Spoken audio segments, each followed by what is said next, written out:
어, 지구상에서 가장 넓은 면적을 가진 나라 중에 하나인 러시아, 옛날 소련이라고 했죠.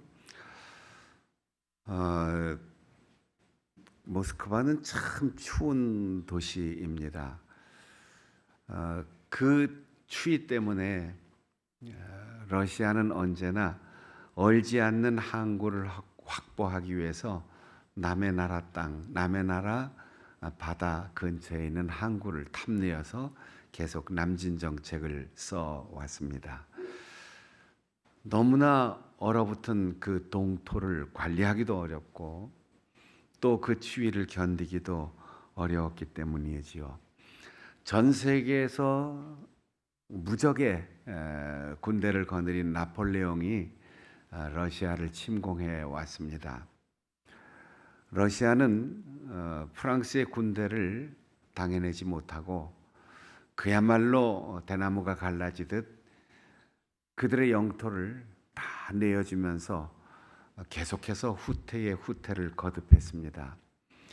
가면서 그들은 모든 도시를 비우고 그리고 초토화 정책, 아무것도 남기지 않고 다 태우고는 계속 퇴각을 했습니다.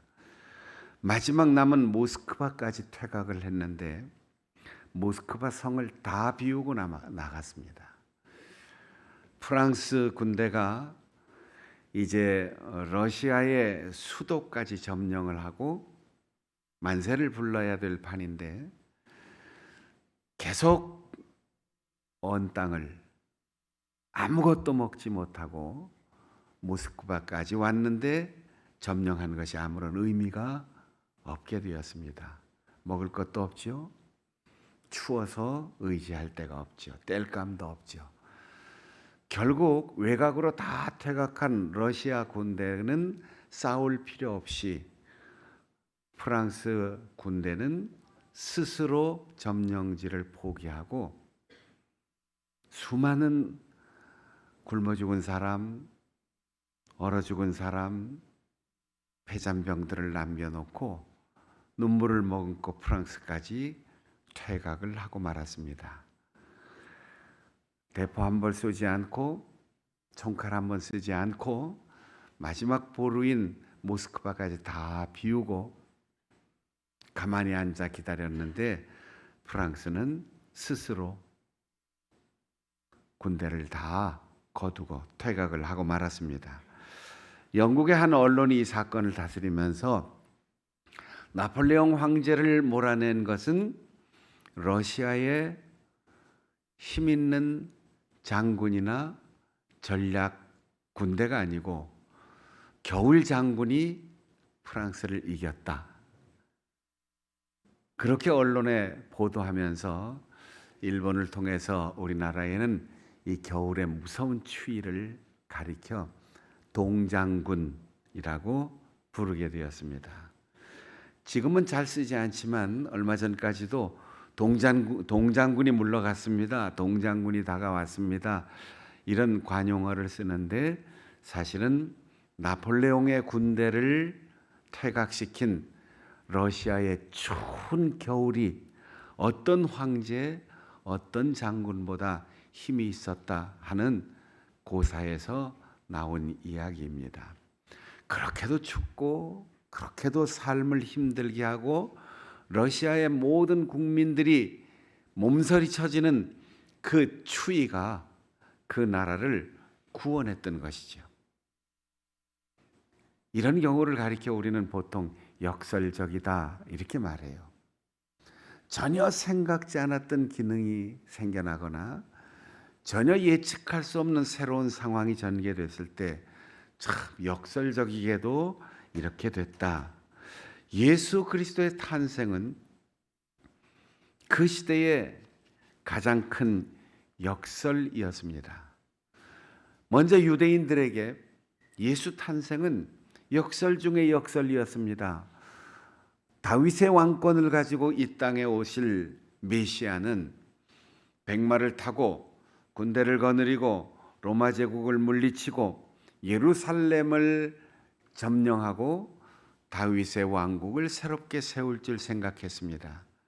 그런데 어린 아기라니요. 가난한 목수의 아들이라니요. 여관도 없어서 잘 데도 없어서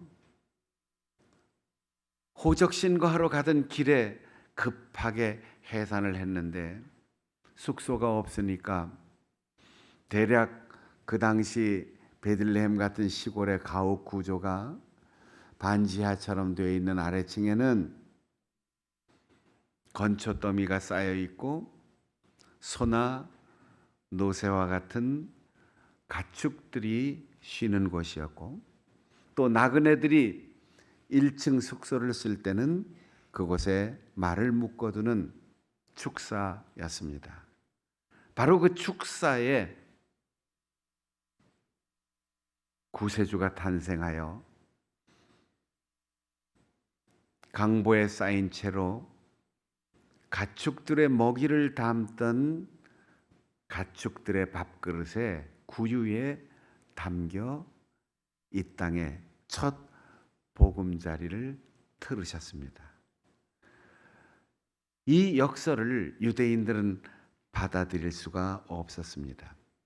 우리는 흔히 말구유 이렇게 말하지만 가축들이 머무는 장소, 거기에 구유의 의미를 낮고 천한 이 땅에 오셔서 가난한 농부의 아들로 마구간까지 낮아졌다 이렇게 표현하지만, 누가복음의 기록자가 구유를 강조하여 쓴 이유는 그것이 가난한 사람이든 부잣집이든 모양새가 아름답든 예술품이든 보잘것없이 조각한 것이든 상관없이 이게 짐승들의 밥그릇이라고 하는 기능을 이야기하는 겁니다.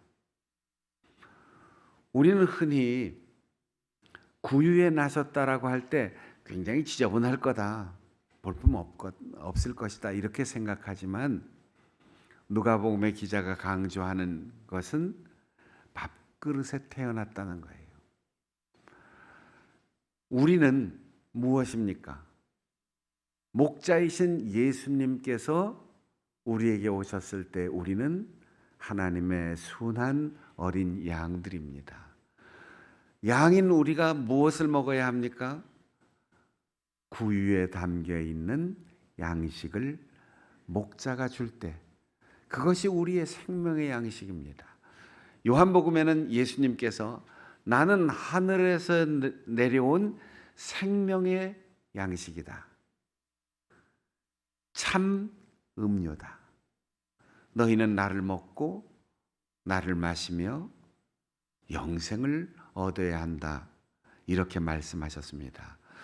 구유의 역설은 동물의 먹이를 담는 그 밥그릇에 우리를 위한, 인간을 위한 생명의 떡으로, 생명의 밥으로 오신 예수님이 담겼다는 사실입니다. 그리고 목자들이 여기를 찾아왔습니다. 우리가 목자 되신 예수님을 찾아온 것이 아니고 목자이신 예수님이 우리를 찾아오셨습니다. 그리고 예수 그리스도 구세주는 동물의 밥그릇에 담겨서 양, 순한 양, 길 잃고 다시 돌아온 우리 양들을 먹이시는 양식이 되셨습니다. 오늘 이 성탄절 예배에 참여한 여러분, 말구유에 담긴 예수, 그렇게 관용적으로 생각하던 우리의 생각을 확 깨버리고 밥그릇에 담긴 예수님, 생명의 양식, 예배당 구조가 어떻게 생겼든, 설교를 누가 하든, 성경이 어떠한 번역이든, 어떠한 사람과 함께 이 자리에 앉아있든 상관없이 생명의 양식이신 예수님의 살과 예수님의 피를 먹고 영원한 생명을 얻으시는 우리 모든 성도들이 되시기를 바랍니다. 구유의 역설이 있다면 찾아온 목자의 역설도 있습니다. 목자가 밤에 깨어서 자기의 양떼를 지켰다고 했습니다. 목자 외에는 다 잠들어 있습니다. 외로웠을 것입니다. 아무도 알아주는 사람 없습니다. 와서 칭찬해 주는 사람도 없습니다.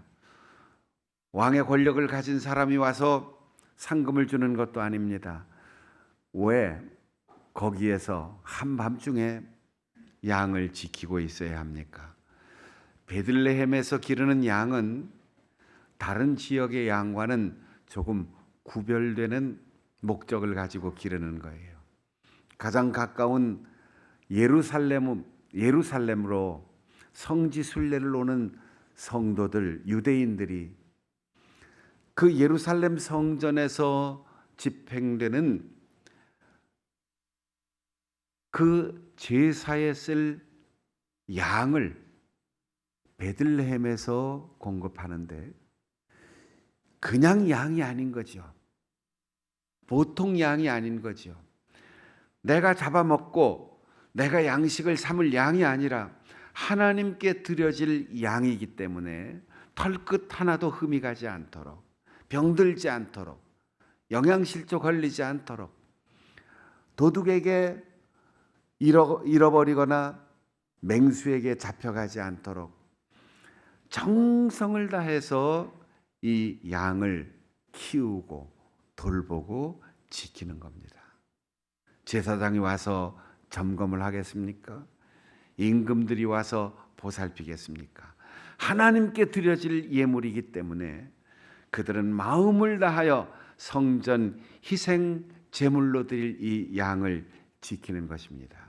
사랑하는 여러분, 우리들도 이런 직업 의식을 가져야 합니다. 내가 목사가 아니라도 내가 교회에 중요한 직분이나 책임을 맡지 않았어도 우리의 직장에서 근무하고 우리의 사업장을 경영하고 우리의 생업에 터전에서 일할 때 교회가 내 머릿속에 있어야 하고 하나님이 내 가슴 속에 있어야 하고 내가 나누고 내가 도와줘야 할 수많은 희생 제물을 들고 하나님 앞에 나가야 할 사람들을 기억해야 한다는 거죠. 오늘 수입이 얼마나 늘었는지, 월급이 얼마나 올라갔는지, 그리고 세상이 캄캄한지 추운지, 야수의 이빨이 나를 노리고 있는지 그런 것 아무 상관없이 내가 양을 지키듯, 이 목자가 양을 지키듯 내 수입을 계산하고 내 재정을 돌볼 때 하나님, 내가 하나님께서 주시고 맡기신 이 생업을 통하여 11조를 드리고 감사헌금을 드리고 선교사역을 후원하고 장학생들을 길러내고 어려운 이웃들을 돕고 나누고 베풀고 지역사회를 섬기고 이런 충실한 사명감으로 깨어 있다면 우리는 제일 먼저 들려오는 천사의 음성을 들을 수 있고 가장 먼저 아기로우신 우리 주 예수님을 경배하는 은혜를 받을 것입니다.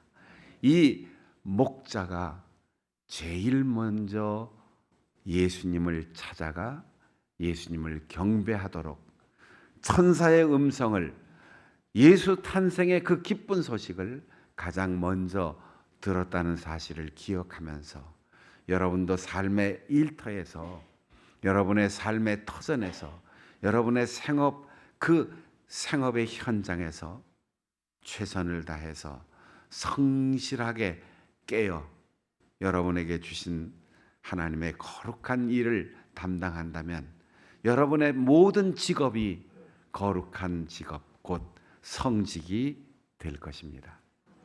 난생 처음 보는 광경에 목자들은 놀랐습니다. 처음 보는 사람, 처음 보는 광경, 처음 당하는 환경에 누구나 두려움이 생깁니다. 아무리 천사를 만났어도, 아무리 하늘의 군대가 합창을 해도 이 놀라운 광경에 두려워하지 않을 수 없습니다. 두려움이 꽉 몰려오는데 천사가 말합니다. 무서워하지 마라. 내가 너희들에게 가장 크고 기뻐할 만한 좋은 소식을 전한다. 한 사람의 목소리뿐 아니라 오케스트라가 동원되고 합창단이 동원되고 군악대가 나와서 하늘의 천군과 천사가 하늘엔 영광, 땅에는 기쁨, 이렇게 노래하는 것입니다. 오늘 우리 찬양대의 합창처럼 얼마나 멋진 광경이었겠습니까? 우리에겐 지금 이 시대에 두려움이 있습니다. 아직도 물러가지 않은 전염병에 대한 두려움도 있고, 정치를 잘할까? 경제가 돌아갈까? 전쟁은 어떻게 될까? 이 추위의 끝은 어디일까? 수많은 두려움, 우리가 일찍 겪어보지 못했던 어려운 공포가 우리에게 있습니다. 그러나 하나님이 나에게 주신 사명과 직분에 성실하게 하나님을 바라보며 믿음으로 살아간다면 하나님은 우리에게 천사를 보내주실 것입니다. 그리고 우리의 귓전에 세상 모든 사람들이 듣지 못하는 아름다운 찬양의 노래를 들려주실 것입니다. 이 천사의 노래가 여러분의 삶에 늘 들려올 수 있기를 바랍니다. 목자가 확인하자. 우리가 들었고 우리가 본 이 천사의 노래와 그 음성이 사실인지 가보자. 베들레헴 구유를 찾아갔습니다. 그리고 거기에서 아기로 이 땅에 오신 예수님을 만나고 경배하였습니다. 자기들이 듣고 본 것을 요셉과 마리아에게 이야기하였습니다. 마리아는 그들의 말을 가슴에 새겼다고 했습니다. 여러분, 우리 같으면 어떨까요? 내가 목사인데 말이야, 내가 장로인데, 내가 권사인데, 내가 교회학교 교사인데, 내가 성경을 얼마나 잘 아는데, 내가 평생을 성탄절을 얼마나 많이 겪었는데 나 잘 안다. 나도 가브리엘 천사가 직접 찾아와서 말하는 것을 들은 사람이야.